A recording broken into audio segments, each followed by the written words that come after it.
The crystal chandeliers of the Waldorf Astoria cast their golden glow across 300 of New York's elite, but nothing could illuminate the darkness about to unfold.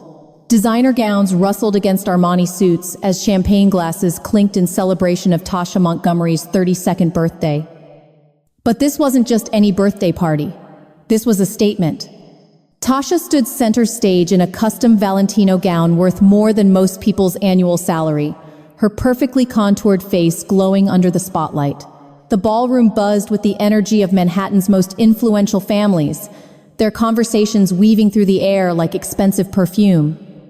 Then the music stopped. "This broke-ass old lady is the biggest embarrassment to my family."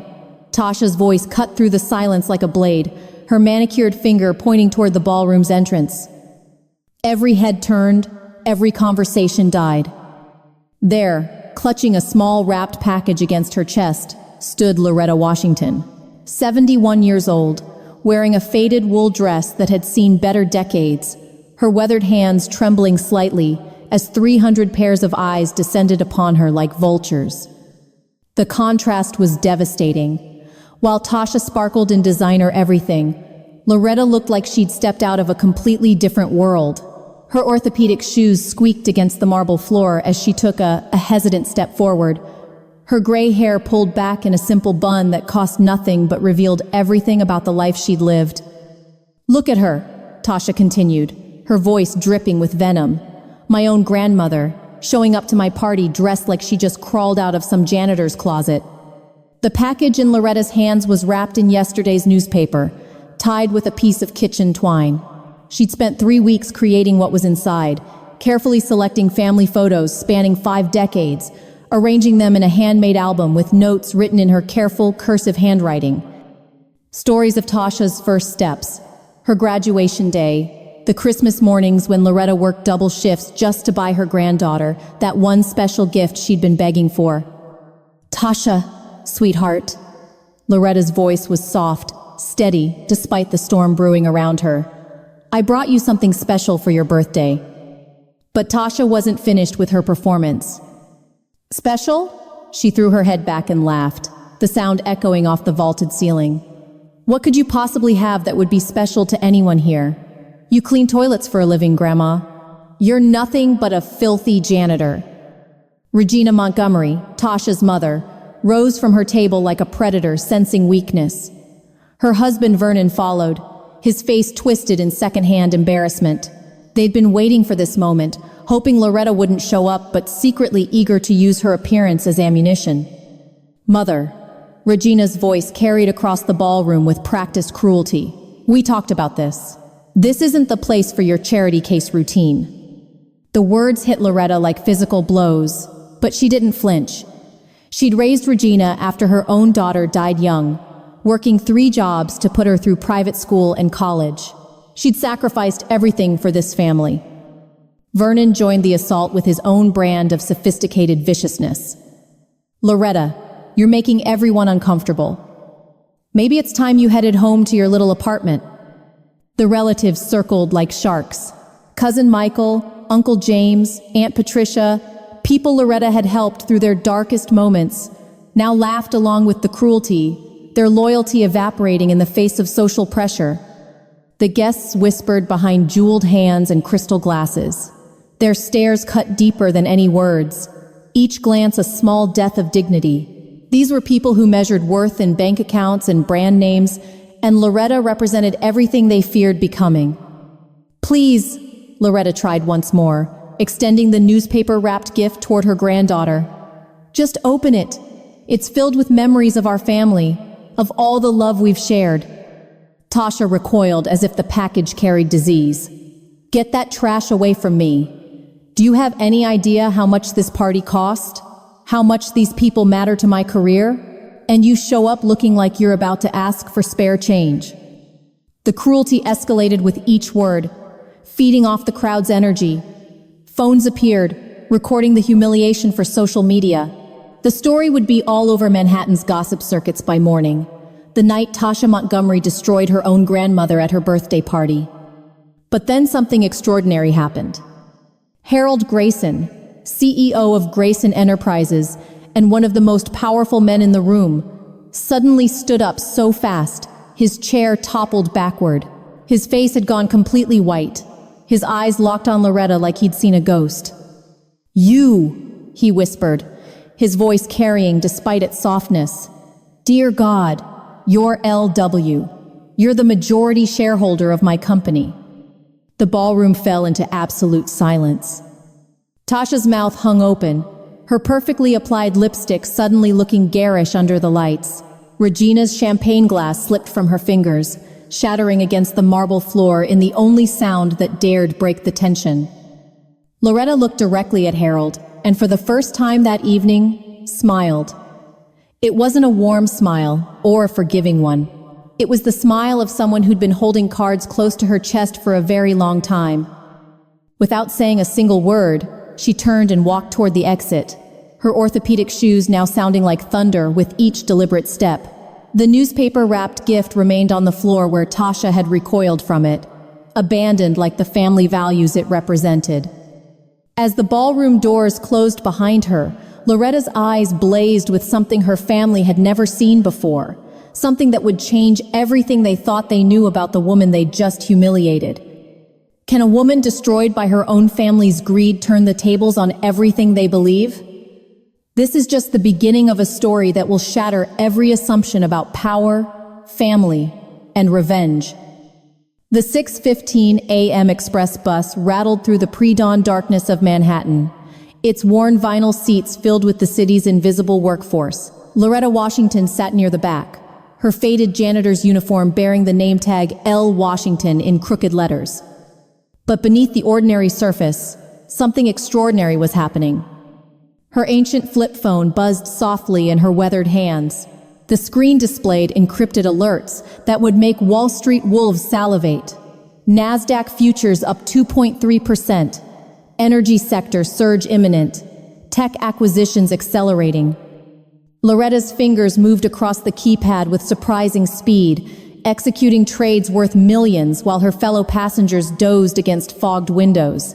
To them, she was just another cleaning lady heading to another thankless shift. The truth was far more complex. 3 blocks away in her Park Avenue penthouse, Tasha Montgomery paced like a caged animal, her designer nightgown flowing behind her as she clutched her phone with white knuckles. Sleep had abandoned her completely since Harold Grayson's revelation at her birthday party. "Find me everything," she barked into the phone, her voice raw from hours of frantic calls. "Bank records, property deeds, investment portfolios. I don't care what it costs." Marcus Chen, Manhattan's most expensive private investigator, had seen obsession before, but Tasha's desperate energy was something different entirely. Something dangerous that made him triple his usual rate. "Miss Montgomery, these deep dives take time. Your grandmother's financial history might be more complicated than it appears." "I don't have time," Tasha screamed, hurling a crystal vase against her marble fireplace. "That old woman made me look like a fool in front of 300 people. I need to know what she's hiding." 2 days later, armed with preliminary findings that raised more questions than answers, Tasha stormed through the crumbling hallways of a Harlem tenement building. The contrast between this place and her penthouse was staggering. Peeling paint, broken mailboxes, and the persistent smell of poverty that clung to everything. Apartment 4B. The door bore multiple locks and a faded welcome mat that had seen better decades. Loretta answered on the 3rd knock, wearing a house address that belonged in a thrift store and slippers held together with duct tape. Her expression revealed nothing as she faced her granddaughter's fury. "Well, well," Loretta said softly, stepping aside. "Come in, baby, though I wasn't expecting company." The apartment was a masterclass in controlled deception. Every surface told the story of a woman barely surviving on Social Security and cleaning wages. Furniture from the 1982, a television with rabbit ears, and magazines that were months out of date. But Tasha's trained eye caught the deliberate clues Loretta had planted like breadcrumbs for a greedy child.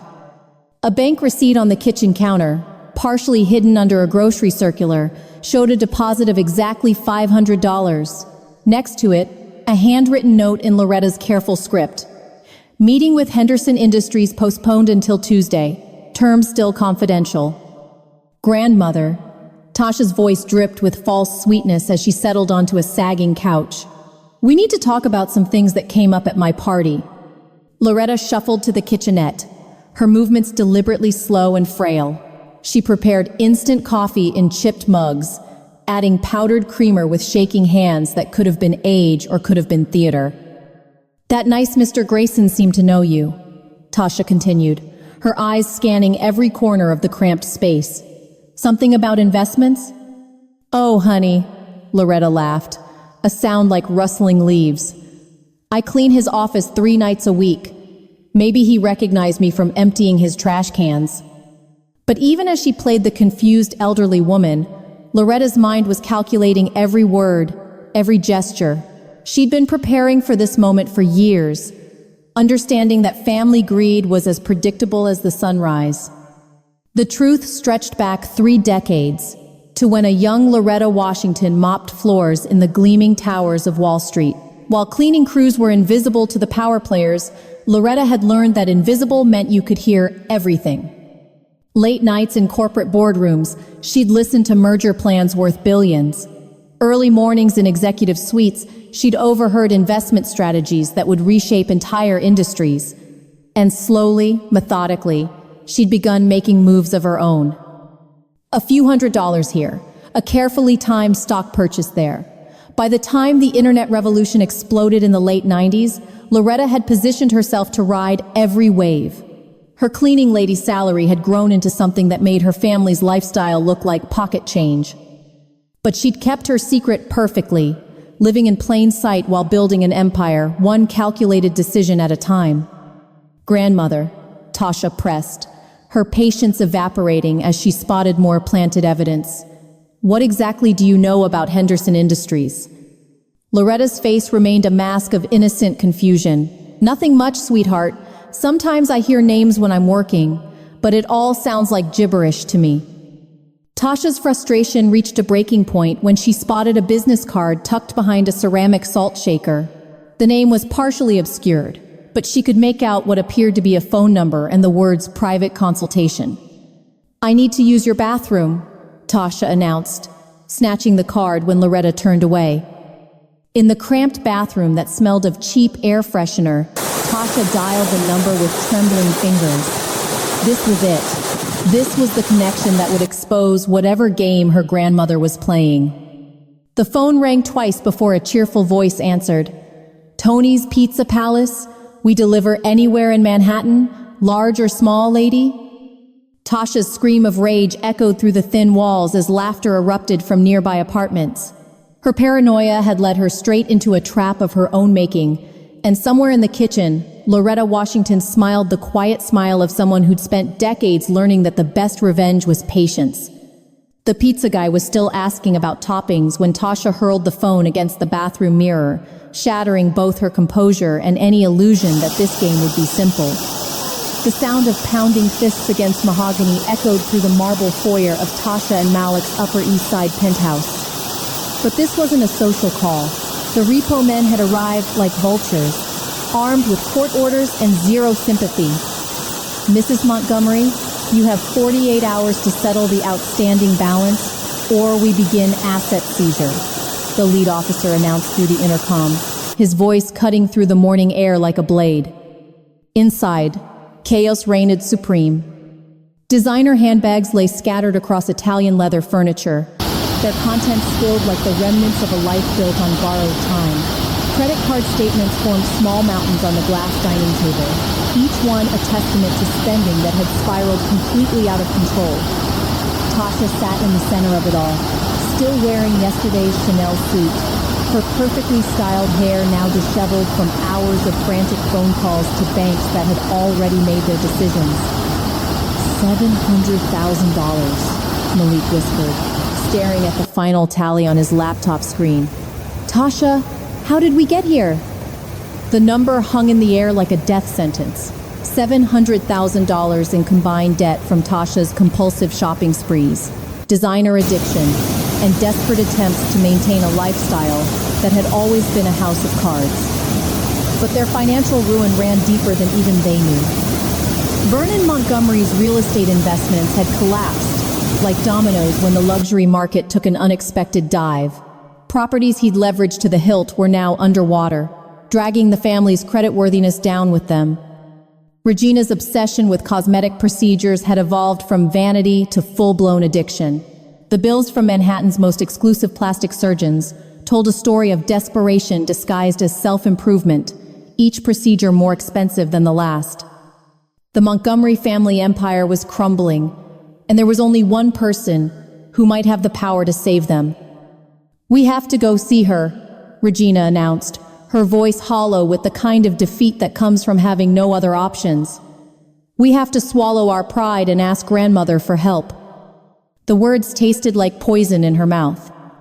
2 hours later, the family stood outside Loretta's apartment door like refugees from their own privileged world. Their designer clothes looked out of place in the crumbling hallway, their desperation more obvious than any poverty. Loretta answered the door wearing the same house address from days before, her expression revealing nothing as she took in the sight of her family's misery.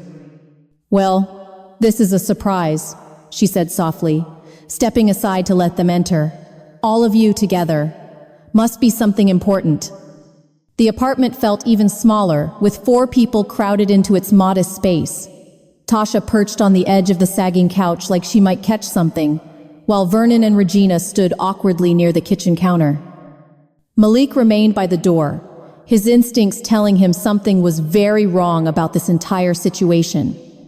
"Grandmother," Tasha began, her voice stripped of its usual arrogance, "we need to talk about family, about helping each other when times get tough." Loretta settled into her thrift store armchair, calmly preparing a cup of tea with movements that seemed deliberately slow. "Is that what we're calling it now? Family?" The words hit like physical blows, but desperation had made them immune to shame. "We're in trouble, Mother," Regina admitted, her voice cracking. "Serious financial trouble. If Harold Grayson was right about your connections, maybe you could help us figure out a solution." Loretta sipped her tea thoughtfully, studying each face with the intensity of someone solving a complex puzzle. Then she reached beneath her chair and pulled out a manila folder that had been waiting there like a trap set for hungry prey. "As it happens," she said slowly, "I might have a solution." The contract she placed on the coffee table was thick, official-looking, and completely terrifying in its implications. The header read Emergency Family Financial Relief Agreement in bold letters that seemed to mock their desperation. $800,000, Loretta announced, watching their faces carefully. "Enough to clear all your debts and give you a fresh start." Tasha's eyes lit up with the kind of greed that had gotten them into this mess in the first place. But as Loretta continued reading the terms, that light began to dim. "In exchange, you surrender all current assets to be held in trust for 5 years. You relocate to a designated rural community in Montana, population 400. No contact with previous social circles or family members outside this agreement." Regina's gasp filled the small apartment. "This is slavery. You're asking us to disappear from our own lives." "I'm offering you a choice," Loretta corrected, her voice steady as granite. "The same choice I had when I raised you after your mother died, Regina. The choice between pride and survival." Vernon's businessman instincts finally kicked in, though far too late to save his family's finances. "There has to be another way, Loretta. This is too extreme." But Tasha was already reaching for the pen, her hand trembling with a mixture of fear and desperate hope. The weight of $700,000 in debt made even exile seem like freedom. "Wait," Malik's voice cut through the tension like a lifeline. "Miss Loretta, this feels wrong. What's your real angle here?" For the first time since they'd arrived, Loretta smiled. It wasn't a warm grandmother's smile or even a forgiving one. It was the smile of someone who had been playing chess while everyone else thought they were playing checkers. "My angle, young man, is watching my family reveal exactly who they really are when everything else gets stripped away." The contract lay on the table between them like a loaded weapon, and nobody seemed willing to be the first to reach for it. The clock struck midnight as Tasha Montgomery slipped through the shadows of the Harlem tenement hallway, her designer heels replaced with silent sneakers for this clandestine mission. She'd spent 3 sleepless nights planning this moment, driven by a desperation that had consumed every rational thought. The lockpick she'd ordered online felt foreign in her manicured hands, but desperation was a powerful teacher. After 20 minutes of fumbling, the apartment door finally yielded to her amateur efforts. Inside, moonlight filtered through threadbare curtains, casting eerie shadows across the cramped space she'd visited just days before. But tonight, Tasha wasn't here for family reconciliation. She was here to find the evidence that would either save her family or destroy them completely. Her phone's flashlight beam danced across every surface as she worked methodically through the apartment. Kitchen drawers revealed nothing but mismatched silverware and expired coupons. The bedroom closet held only faded clothing that smelled of generic detergent and broken dreams. But then, behind a stack of yellowed photo albums, her fingers found something unexpected. A small digital recorder, no bigger than a matchbox, tucked beneath loose floorboards that had been carefully replaced. The device was still warm, still running, and when Tasha pressed play, her own voice filled the silence like a confession from hell. "We could sue her for concealing assets from the family," her recorded voice whispered with crystal clarity. "If she really has money, she's been lying to us for years. That has to be some kind of fraud, right?" The conversation continued, revealing every detail of her plan to use legal intimidation to force Loretta into submission. Vernon's voice joined hers, discussing which lawyers they could afford and how they could frame their grandmother's secrecy as elder abuse. Regina's laughter echoed from the device as she added her own twisted contributions to their scheme of betrayal. Tasha's hands shook as the full weight of the trap crashed down on her. Loretta had known. She'd known everything from the beginning, and she'd recorded every word of their family's greed-fueled conspiracy. But there was no time to process the implications. Footsteps echoed in the hallway outside, and Tasha barely managed to replace the floorboards and slip out the fire escape before the building's security guard completed his rounds. 2 days later, the entire extended family gathered at Mama Rosa's diner in Brooklyn, a place that had hosted Montgomery family gatherings for over 30 years. The red vinyl booths and checkered floor held memories of better times, when family meant something more than financial opportunity. Loretta had insisted on this location for their important family meeting, claiming she had news about everyone's financial situations. The relatives came expecting good news, maybe even a generous offer from their newly discovered wealthy matriarch. They got something entirely different. "Before we discuss anyone's financial future," Loretta announced, standing at the head of their long table, "I think everyone should hear something interesting I recorded recently." She placed the small digital device on the table like she was serving the main course. The familiar sounds of their own voices filled the diner, every word of their conspiracy laid bare for 20 family members to hear. "We could sue her for concealing assets from the family." Tasha's face went white as her own voice betrayed her in front of aunts, uncles, and cousins who had looked up to her success.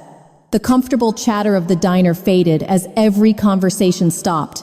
Every fork froze halfway to mouths. Vernon's recorded voice joined the humiliation. "She's been lying to us for years. That has to be some kind of fraud, right?" Regina tried to sink deeper into her booth as her own laughter echoed from the device, but there was nowhere to hide from the truth of their betrayal. "Turn it off," Tasha whispered, tears streaming down her face with theatrical desperation. "Please, grandmother, you're humiliating us." But Loretta's expression remained granite hard as she watched her granddaughter's performance. "Oh, now you're concerned about humiliation? How interesting." Uncle James, Aunt Patricia, and Cousin Michael stared at their plates, unable to meet anyone's eyes. The family members who had laughed along with the cruelty at Tasha's birthday party now found themselves witnesses to something far worse than public embarrassment. "Those tears might have worked when you were 7 and broke my favorite vase," Loretta continued. her voice cutting through the diner's stunned silence. "But you thought you could outsmart a woman who's been playing Wall Street since you were in diapers?" The recording finally ended, leaving the family drowning in the weight of their exposed greed. But Loretta wasn't finished with her revelations. "Vernon," she said, turning to her son-in-law with the patience of a predator who had all the time in the world, "how's that real estate business working out for you?" Vernon's face crumbled as he realized where this was heading. "Mother Loretta, please. The market conditions have been brutal, but we're recovering." "No," Loretta corrected, pulling out a manila folder thick with legal documents. "You're not recovering. You lost everything 3 months ago when the bank foreclosed on your primary holdings." She placed the papers on the table with ceremonial precision, each page revealing another layer of Vernon's financial collapse. "What you don't know is that those properties didn't go to auction. They were purchased by a private buyer through a shell corporation." The blood drained from Vernon's face as understanding dawned like a nightmare coming true. "LW Holdings," Loretta continued, her voice steady as Judgment Day. "That's me, Vernon. I own your company now. I own your office building, your rental properties, and every single asset you thought you'd lost to market forces." The diner had gone completely silent except for the soft jazz playing from speakers that suddenly seemed obscenely cheerful. "Your financial fate isn't in the hands of banks or market conditions," Loretta finished, settling back into her booth like a queen claiming her throne. "It's in the hands of the broke-ass old lady you humiliated in front of 300 people." The power had shifted completely, and everyone in that Brooklyn diner knew their lives would never be the same. The morning sun cast long shadows through the floor-to-ceiling windows of the 42nd floor, where Loretta Washington sat at the head of a mahogany conference table that could seat 20. Gone was the faded house address and orthopedic shoes. In their place was a perfectly tailored Armani suit in charcoal gray, her silver hair styled in an elegant chignon that spoke of quiet power.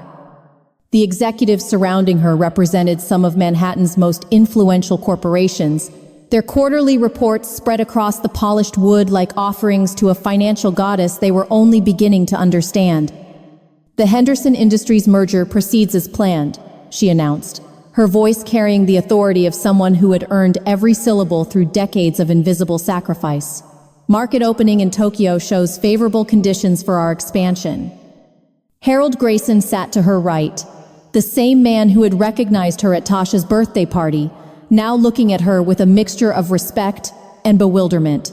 The cleaning lady he'd barely noticed for years was orchestrating deals worth hundreds of millions. But even as Loretta commanded this corporate kingdom, her mind wandered to the desperate phone call she'd received the night before.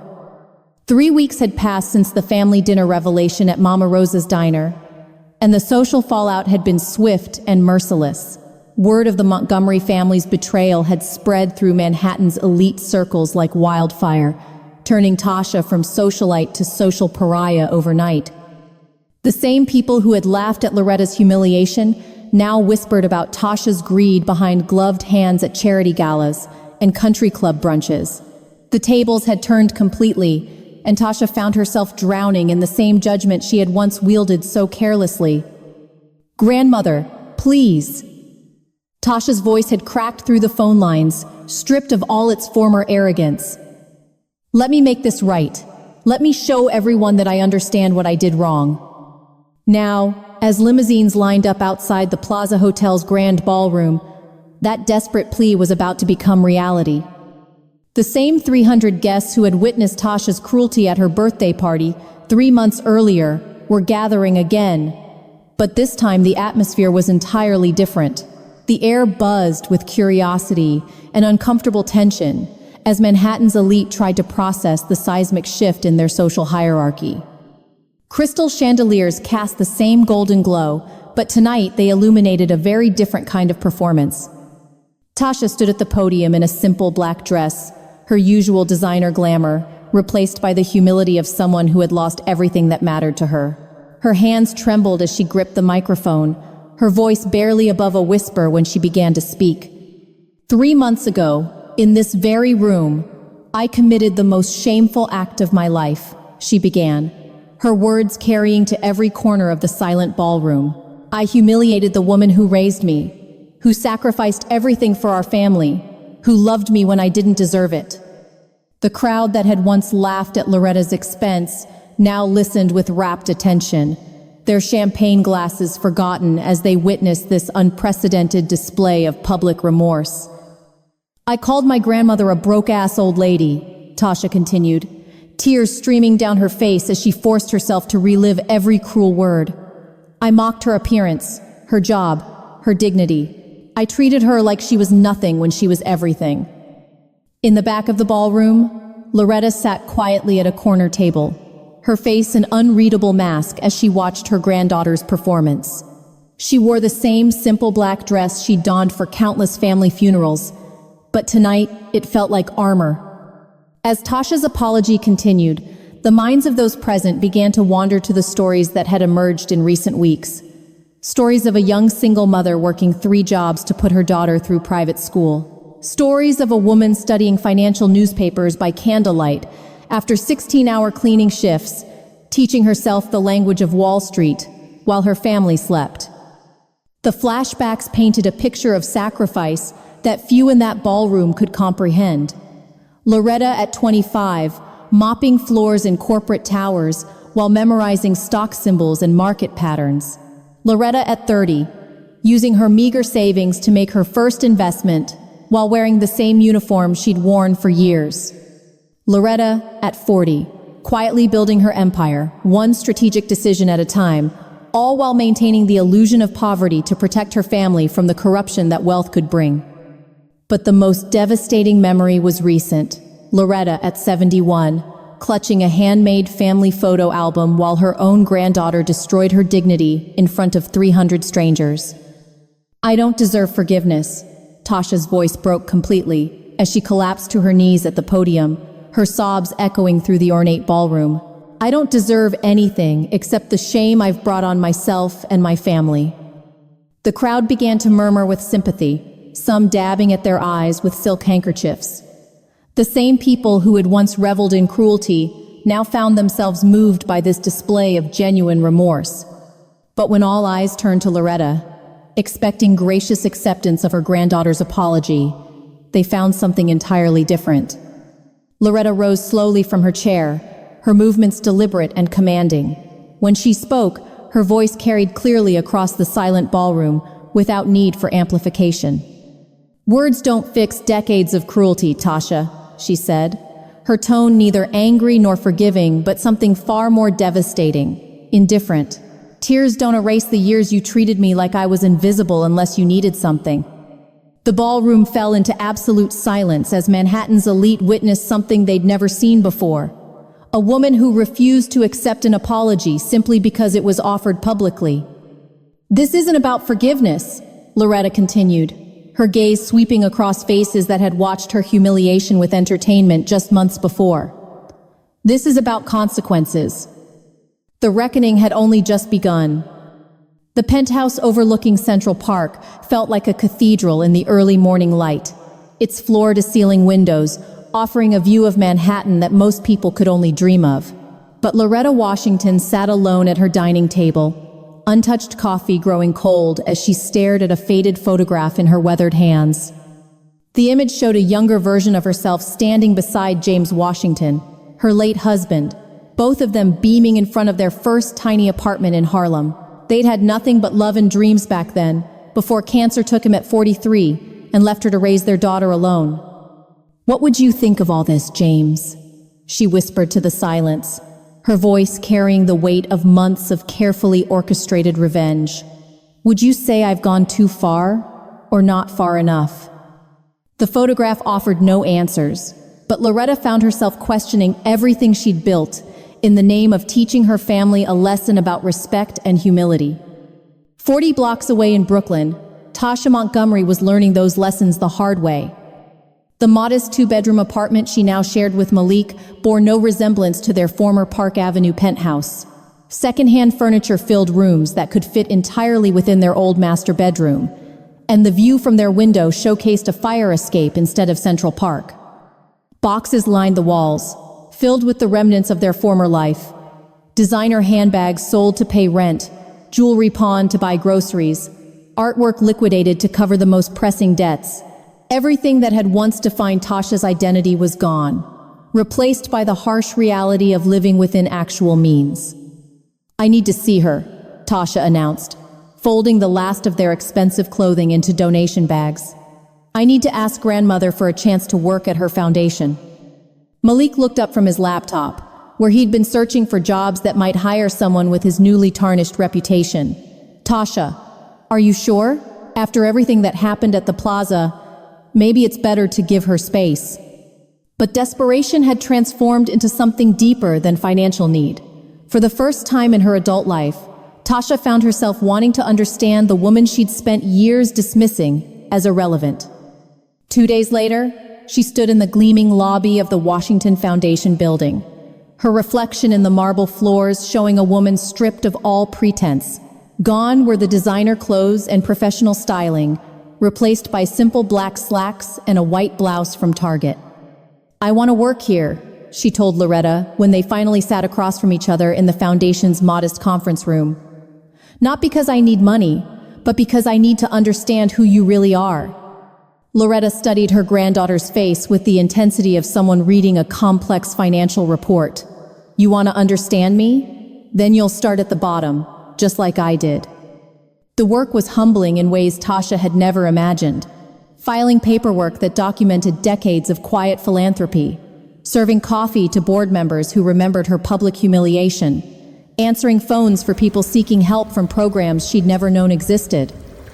Day after day, Tasha arrived early and left late, her manicured hands growing calloused from sorting donation boxes and her pride worn away by tasks she would have considered beneath her just months before. But something unexpected began to happen. The work started to mean something. Meanwhile, Regina and Vernon were orchestrating their own campaign of manipulation, convinced that guilt would succeed where greed had failed. "Mother, you have to understand," Regina pleaded during one of her increasingly frequent phone calls.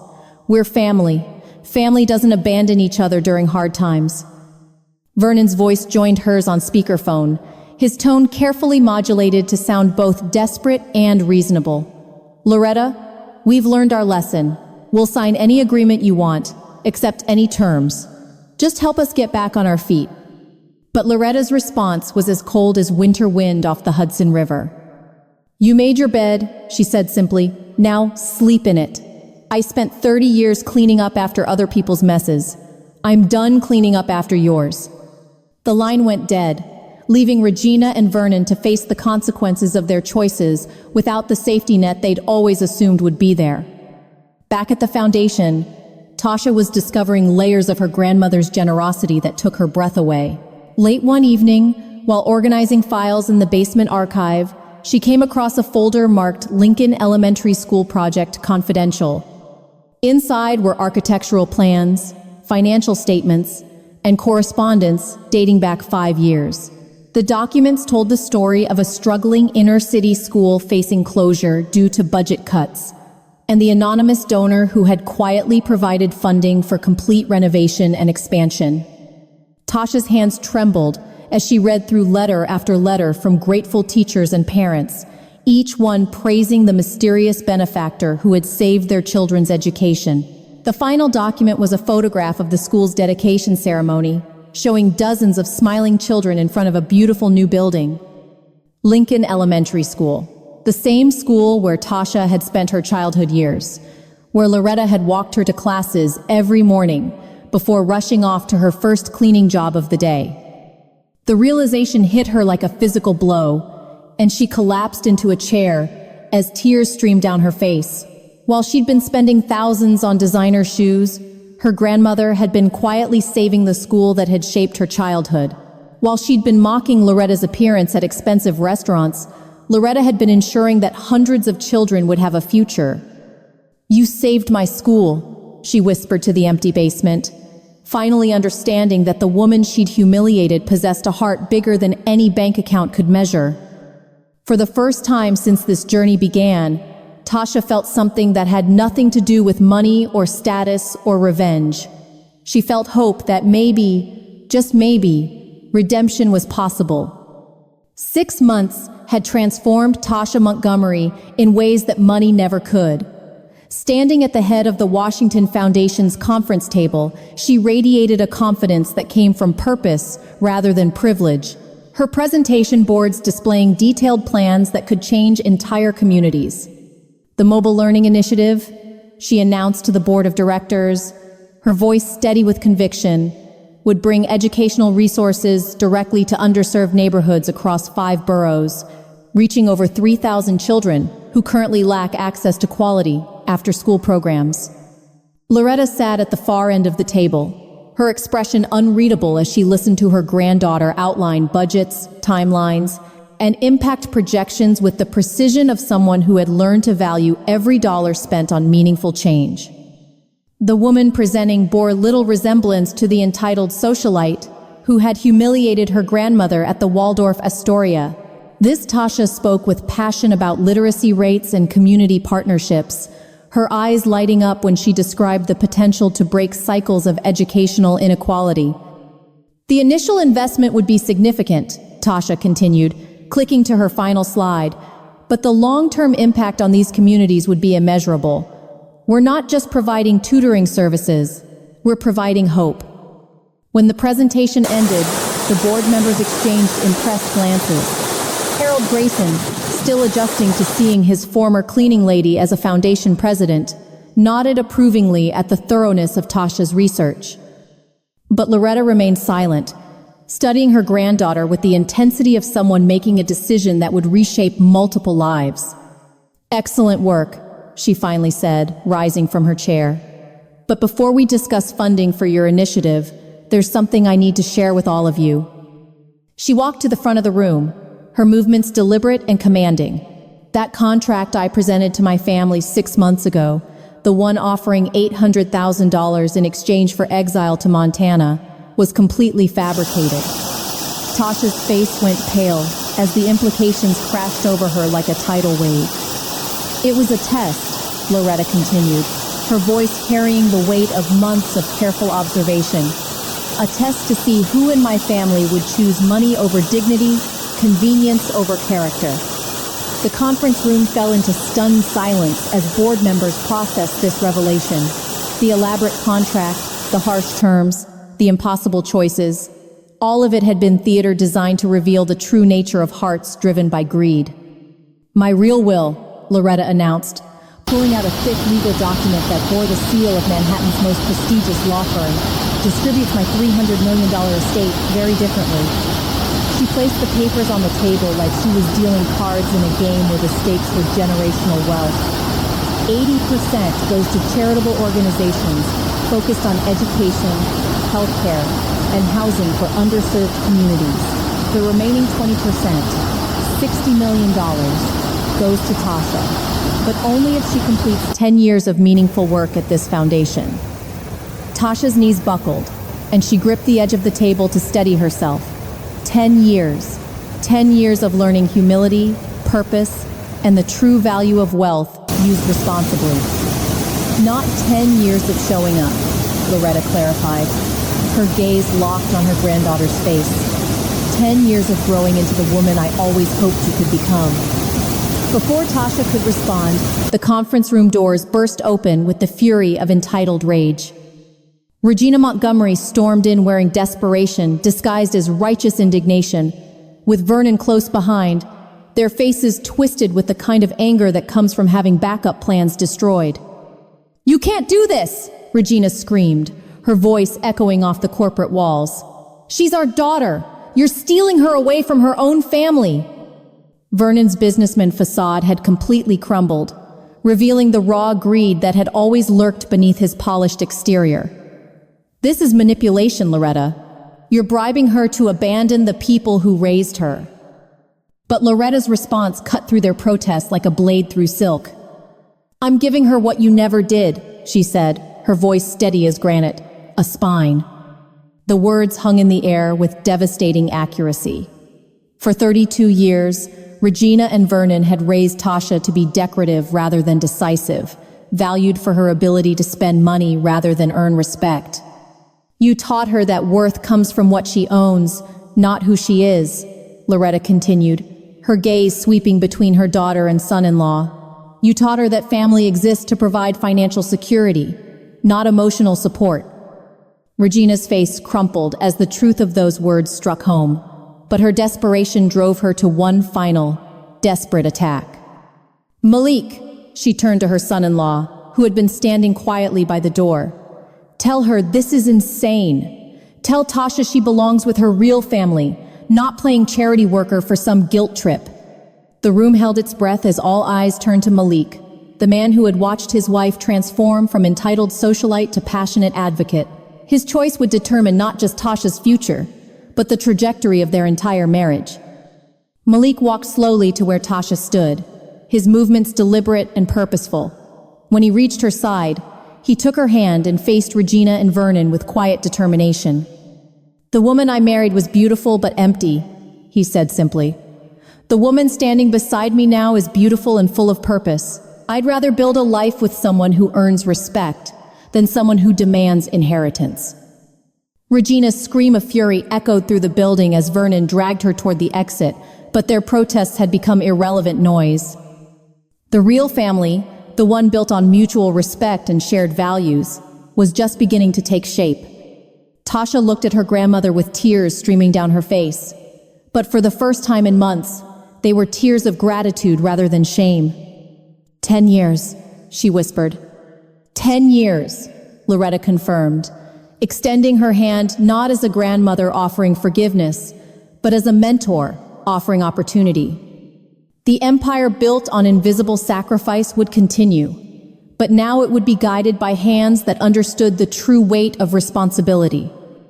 The Manhattan skyline glittered like scattered diamonds as limousines pulled up to the gleaming glass tower that housed the Washington Foundation's new headquarters. Tonight, the 42nd floor had been transformed into a wonderland of crystal and gold, where New York's most influential philanthropists gathered to celebrate 5 years of unprecedented charitable impact. But this wasn't just any gala. This was Loretta Washington's coming out party as the financial titan she'd always been, finally stepping into the light after decades of deliberate invisibility.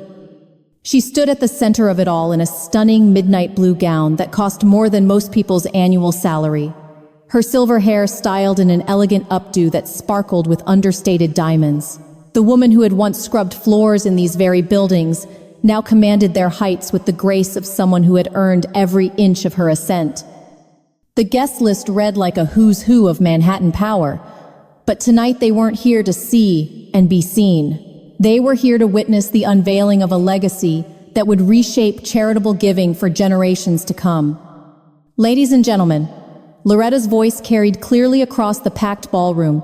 5 years ago, this foundation was just a dream. Tonight, we celebrate over $200 million distributed to communities that needed it most. The applause was thunderous, but Loretta's eyes were focused on one particular table near the front, where her granddaughter sat glowing with the unmistakable radiance of late pregnancy. Tasha Montgomery, now Tasha Hayes, after legally reclaiming her maiden name, had transformed in ways that went far beyond her expanding silhouette. Gone was the entitled socialite who had once measured worth in designer labels and social status. In her place sat a woman whose eyes burned with purpose and whose hands bore the calluses of meaningful work.